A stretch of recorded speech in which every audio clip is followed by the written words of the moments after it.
Land lord ಅನ್ನುವಂಥದ್ದೇ ಒಂದು brand title. ಇದಕ್ಕೆ care of address ಆಗಿರುವಂಥದ್ದು ಸ್ಯಾಂಡಲ್ವುಡ್ ಸಲಗ ವಿಜಯ್ ಅವರು.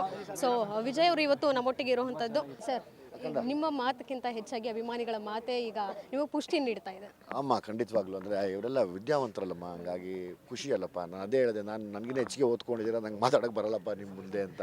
ಎಲ್ಲ ದೊಡ್ಡ ದೊಡ್ಡ ಇದನ್ನು ಓದ್ತಾ ಇರೋ ಮಕ್ಕಳು, ಹಂಗಾಗಿ ಈ ಶಕ್ತಿಗಿನ ಬೇರೆ ಶಕ್ತಿ ನನಗೆ ಬೇಕಾಗಿಲ್ಲ. ಸರಿ, ಎಜುಕೇಷನ್ ಅನ್ನುವಂಥದ್ದು ಎಷ್ಟು ಪವರ್ಫುಲ್ ಅನ್ನುವಂಥದ್ದು ನಿಮಗೆ ಈಗ ಅರಿವಾಗಿರುವಂಥದ್ದು? ಖಂಡಿತವಾಗ್ಲೂ ನಂಗೆ ಹೇಳ್ತಿಲ್ಲ, ನನಗೆ ಇವಾಗ ಓದ್ಕೊಂಡಿಲ್ಲ ಅಂತ ಅವ್ರ ಮುಂದೆ ಒಂದು ಸಣ್ಣದಾಗಿ ನನಗೆ ಒಂದು ಮಾತು ಹಿಂದೆ ಬರುತ್ತೆ ಯಾವಾಗಲೂ. ಸೊ ಹಂಗಾಗಿ ಓದಿಗೆ ಯಾವತ್ತೂ ದೊಡ್ಡ ಮಹತ್ವ ಇದೆ, ಅದನ್ನು ಮಾಡಬೇಕು ಮಕ್ಕಳು ಅನ್ನೋದು ಆಸೆ ನನಗೆ. ಈ ಚಿಕ್ಕವರಿದ್ದಾಗ ಸಿನಿಮಾಗೆ ಹೋಗ್ತೀನಿ, ಸಿನಿಮಾ ನೋಡ್ತೀನಿ ಅಂದರೆ ಅಪ್ಪ ಅಮ್ಮ ಬೈತಿದ್ರು, ಬಟ್ ಈ ಸಿನಿಮಾನ ನೋಡಬೇಕು ಅಂತ ಅಪ್ಪ ಅಮ್ಮನೇ ಹೇಳ್ತಾ ಇದ್ದಾರೆ. ಖಂಡಿತವಾಗ್ಲೂ ಅದೊಂದು ಖುಷಿ ವಿಷಯ. ಎಲ್ಲ ಅಪ್ಪ ಅಮ್ಮದಿರು ಸಿನಿಮಾ ನೋಡಿ ಅಂತ ಮಕ್ಕಳಿಗೆ ಹೇಳ್ತಾ ಇದ್ದಾರಂತೆ, ಅದನ್ನು ಕೇಳ್ಪಟ್ಟೆ. ಹಂಗಾಗಿ ನಾನು ಅದಕ್ಕಿಂತ ಬೇರೆ ಖುಷಿ ನನಗಿಲ್ಲ. ನಾನೊಬ್ಬ ಅವಿದ್ಯಾವಂತ, ಅದರಲ್ಲಿ ಒಂದು ವಿದ್ಯಾವಂತಿಕೆಯ ಕಥೆನ ನಾವು ಹೇಳಿದ್ದೀವಿ ಅಂದಾಗ ನಿರ್ದೇಶಕರ ಮೂಲಕ ಖಂಡಿತವಾಗ್ಲೂ ಅದನ್ನು ನೋಡಲಿ ಮಕ್ಕಳು ಅನ್ನೋ ಆಸೆ. ಸರ್, ನಿಮ್ಮ ಪ್ರಕಾರ ಅವಿದ್ಯಾವಂತ ವಿದ್ಯಾವಂತ ಇದಕ್ಕೆ ವ್ಯತ್ಯಾಸ ಏನು ಅಂತ? ಈಗ ನಾನು ಫೇಲು, ಸೊ ಹಂಗಾಗಿ ನಾನು ಅವಿದ್ಯಾವಂತನೇ ಕರ್ಕೋಬೇಕು. ನಾನು ಇವರೆಲ್ಲ ಪಾಸಾಗಿ ದೊಡ್ಡ ಮಟ್ಟಕ್ಕೆ ಹೋಗಿರೋರು, ಇವರೆಲ್ಲ ವಿದ್ಯಾವಂತರು ಅಂತಲೇ ಕರ್ಕೋಬೇಕು. ನಾವು ತಿಳ್ಕೊತಾ ಇರೋರು ಆಲ್ರೆಡಿ ತಿಳ್ಕೊಂಡಿರೋರು, ಯಾವುದೇ ವಿಷಯ ಆಗಲಿ ತುಂಬ ತಿಳ್ಕೊಂಡು ಮಾತಾಡೋಂಥ ಇವರು. ನಾವಾದರೆ ಮತ್ತೆ ಅದನ್ನು ತೆಗೆದು ಇನ್ನೊಂದು ಸತಿ ಓದಿ ಹೌದಲ್ವಾ, ಕರೆಕ್ಟ್ ಅಲ್ವಾ, ನಾವು ಮಾಡಬೇಕಲ್ವಾ ಅಂತೀವಿ. ಆದರೆ ಇವರು ನಾವು ಅದನ್ನು ಈ ವಯಸ್ಸಲ್ಲಿ ಮಾಡೋಕ್ಕಾಗಲಿಲ್ಲ. ಅದೇ ಅವಿದ್ಯಾವಂತಿಕೆ ಅನ್ನೋದು. ಬಟ್ ನೀವು ಜೀವನದಲ್ಲಿ ಹೇಗೆ ಪಾಸ್ ಆಗಬೇಕು ಅನ್ನೋದನ್ನ ಹೇಳ್ಕೊಟ್ಟಿದ್ದೀರಾ, ಸೊ ನೀವು ವಿದ್ಯಾವಂತರು ಸರ್. ಇಲ್ಲ ಆ ಥರದ್ದೇನಿಲ್ಲ.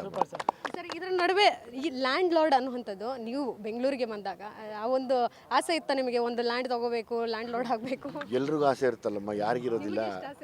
ನನಗೆ ತುಂಬ ಆಸೆ ಇಲ್ಲಮ್ಮ ಜೀವನದಲ್ಲಿ, ಆ ಥರದ್ದೇನಿಲ್ಲ. ಬದುಕಕ್ಕೆ ಏನು ಬೇಕೋ ಅದಿದ್ದರೆ ಸಾಕು. ಹಂಗೆ ಅಂದ್ಬಿಟ್ಟು ಸ್ವಲ್ಪ ಬೇಕು, ಹಂಗೆ ಅಂದ್ಬಿಟ್ಟು ಸುಳ್ಳು ಹೇಳ್ಬಾರ್ದು ನಾವು ಅಲ್ವಾ. ಹಂಗಾಗಿ ಸ್ವಲ್ಪನೂ ಬೇಕು, ಅದನ್ನೇ ಜೀವನ ಮಾಡ್ಕೋಬಾರ್ದು. ಅದನ್ನು ಮಾಡೋಕ್ಕೆ ಹೋದರೆ ಕಷ್ಟ ಆಗ್ಬಿಡುತ್ತೆ. ದುಡ್ಡಿಂದ ಬಿದ್ದರೆ ದಡ್ಡರಾಗೋಗ್ಬಿಡ್ತೀವಿ, ಗೊತ್ತೇ ಆಗಲ್ಲ. ದಡ್ಡರಾಗ್ತೀವಿ ಅನ್ನೋಂಥದ್ದು ದುನಿಯಾ ವಿಜಯ್ ಸರ್ ಒಂದು ಟ್ಯಾಗ್ ಲೈನ್. ಸರ್, ಜೊತೆಗೆ ಥಿಯೇಟ್ರಲ್ಲಿ ನಿಮ್ಮ ಮಗಳು ಬರುವಂಥ ಸೀನು ನೀವು ನಿಂತ್ಕೊಂಡು ನೋಡ್ತೀರಾ. ನಿಮ್ಮ ಮಗಳು ಸ್ಟೇಟಸ್ ಹಾಕೊಂಡಿದ್ರು, ಹಂಚ್ಕೊಂಡಿದ್ರು, ತುಂಬ ಖುಷಿ ಪಟ್ಟರು ಅವರು. ಹೌದು, ಥ್ಯಾಂಕ್ಸ್ ಅಮ್ಮ. ನನಗೆ ಮಗಳು ಕೂಡ ಇವತ್ತು ಬಂದು ಒಂದು ಒಳ್ಳೆ ಸಬ್ಜೆಕ್ಟಲ್ಲಿ ಆ್ಯಕ್ಟ್ ಮಾಡಿದ್ಲಲ್ಲ ಅನ್ನೋ ಒಂದು ಹೆಮ್ಮೆ ನನಗಿದೆ ಆ್ಯಸ್ ಎ ಫಾದರ್. ನನಗೆ ಅದಕ್ಕಿಂತ ಬೇರೆ ಬೇಡ. ಎಲ್ಲರೂ ಅವಳನ್ನ ಕೇಳ್ತಾ ಇದ್ದಾರೆ, ಕೊಂಡಾಡ್ತಾ ಇದ್ದಾರೆ. ಇವ್ರ ಆಶೀರ್ವಾದಕ್ಕಿಂತ ಅವಳಿಗೆ ದೊಡ್ಡ ಆಶೀರ್ವಾದ ಸಿಕ್ಕಿದೆ ನನಗೆ. ಎಲ್ಲ ಹೆಣ್ಮಕ್ಳು ಇರ್ಬೋದು, ಜೊತೆಗೆ ಹೀರೋಯಿನ್ಸ್ ಅಂತ ಬಂದಾಗ ಗ್ಲಾಮರಸ್ ರೋಲ್ಸಿಂದ ಅವ್ರನ್ನ ಲಾಂಚ್ ಮಾಡಬೇಕು ಅನ್ನೋಂಥದ್ದು ಇರುತ್ತೆ. ಬಟ್ ನೀವು ಕತೆ, ಅದು ಕನ್ನಡ ಮಣ್ಣಿನ ಕಥೆಯನ್ನು ಇಟ್ಕೊಂಡು ಸಂವಿಧಾನದ ಕಥೆಯನ್ನು ಹೇಳ್ತಾ ಒಂದು ಎಜುಕೇಷನ್ ಅನ್ನೋವಂಥದ್ದನ್ನು ತೊಗೊಂಬಂದಿರುವಂಥದ್ದು ಸಿನಿಮಾ ಮೂಲಕ. ಅದರಲ್ಲೂ ಸಹ ನಿಮ್ಮ ಮಗಳಿಗೂ ಅದರ ಬಗ್ಗೆ ತಿಳಿಸಿರುವಂಥದ್ದು. ಮುಂದಿನ ದಿನಗಳಲ್ಲಿ ಅವ್ರು ಯಾವ ರೀತಿ ಪಾತ್ರಗಳನ್ನು ಚೂಸ್ ಮಾಡುವಂಥದ್ದು, ನೀವು ಕೂಡ ಅದ್ರಲ್ಲಿ ಭಾಗಿಯಾಗಿರ್ತೀವಿ. ಗೊತ್ತಿಲ್ಲ ಅಂದರೆ ಕಥೆಗಳು ಬರಲಿ, ಅದನ್ನು ನೋಡಿ ಹೇಳೋಣ ಅಂತ. ಏನು ಬರುತ್ತೆ ಅಂತ ಗೊತ್ತಿಲ್ಲ, ಇನ್ನು ವೆಯ್ಟ್ ಮಾಡ್ತಾ ಇದ್ದೀನಿ.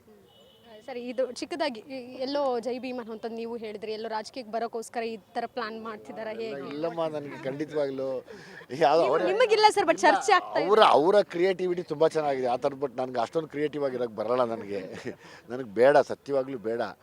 ನಾನು ಅದನ್ನು ಕೂಗಿ 10 ವರ್ಷ ಆಗಿತ್ತು ಗುಲ್ಬರ್ಗಲ್ಲಿ. ಅದಕ್ಕೆ ಸಾಕ್ಷಿ ನಮ್ಮ ಹುಡುಗ ಇಲ್ಲೇ ಇದ್ದಾನೆ.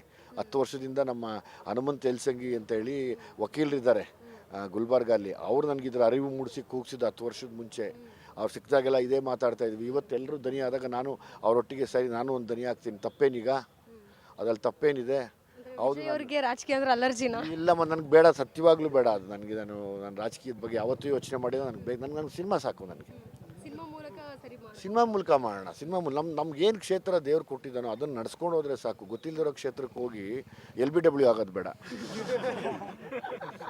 ಸರ್, ನೀವು ಡೈರೆಕ್ಟರ್ ಕಮ್ ಹೀರೋ, ಪ್ರೊಡ್ಯೂಸರ್ ಎಲ್ಲವನ್ನೂ ಆಗಿ ಈ ಸಲಗ ಭೀಮ ಯಾವ ರೀತಿ ನೀವು ಪ್ರಮೋಷನ್ ಮಾಡಿದ್ರಿ, ಬೀದಿಗೂ ಬಂದು ಪ್ರಮೋಷನ್ ಮಾಡಿದ್ರಿ, ಅಷ್ಟು ದೊಡ್ಡ ಸೂಪರ್ ಸ್ಟಾರ್ ಆದ್ರೂ ಸಹ ಇವತ್ತಿಗೂ ಸಹ ಈ ಸಿನಿಮಾ ನೀವು ನಿರ್ದೇಶನ ಮಾಡಿಲ್ಲ, ಆದರೆ ಆ್ಯಕ್ಟ್ ಮಾಡಿದ್ರೆ, ಆದರೂ ಇವತ್ತು ಅಂತ ಕಾಲ್ನಡಿಗೆ ಬಂದಿರುವಂಥದ್ದು. ಈ ರೀತಿ ಒಂದು ಪಾಸಿಟಿವ್ ಎನರ್ಜಿ, ಸ್ಪೋರ್ಟಿವ್ ಆಗಿ ನನ್ನ ಸಿನಿಮಾ ಅನ್ನುವಂಥದ್ದನ್ನು ನೀವು ಗೌರವವಾಗಿ ತೆಗೆದುಕೊಳ್ತೀರಲ್ಲ, ಅದು ಹೇಗೆ ಬರುತ್ತೆ ನಿಮಗೆ ಅಂತ? ಅಂದರೆ ಅದು ಈಗ ನಿರ್ಮಾಪಕರು ಪಾಪ ಅವರು ಹಣ ಹೂಡಿರ್ತಾರೆ, ನಿರ್ದೇಶಕರು ನಮ್ಮ ಜೊತೆ ಅವರೊಂದು ಆಸೆ ಇಟ್ಕೊಂಡು ಬಂದಿರ್ತಾರೆ. ಇವ್ರನ್ನ ಇಟ್ಕೊಂಡು ನಾವು ಒಂದು ಸಿನಿಮಾ ಮಾಡಿದ್ರೆ ಒಳ್ಳೇದಾಗತ್ತೆ ಅಂತ. ಮತ್ತು ನಾವು ಅಂದ್ಕೊಂಡಿರ್ತೀವಿ, ಹೌದು ನಾವು ಒಳ್ಳೇದು ಮಾಡ್ಬೇಕಾದ್ರೆ ನಾವೇನೋ ಒಳ್ಳೆ ವಿಚಾರ ಹೇಳೋಣ ಅಂತ. ಸೊ ಹಿಂಗಿದೊಂದು ಚೈನ್ ಲಿಂಕ್ ಇದು. ಸೊ ಆ ಒಳ್ಳೆಯ ವಿಚಾರಗಳು ಯಾವತ್ತು ಸ್ವಲ್ಪ ತಡ ಆಗುತ್ತೆ, ಬಟ್ ದೊಡ್ಡ ಮಟ್ಟಕ್ಕೆ ರೀಚ್ ಆಗುತ್ತೆ. ಅದಕ್ಕೆ ಇವತ್ತೆಲ್ಲ ಬರವಣಿಗೆಗಳು ಮತ್ತು ಯಾರು ಯುವ ಶಕ್ತಿಗಳಿದ್ದಾರೆ ಇದೇ ಸಾಕ್ಷಿ.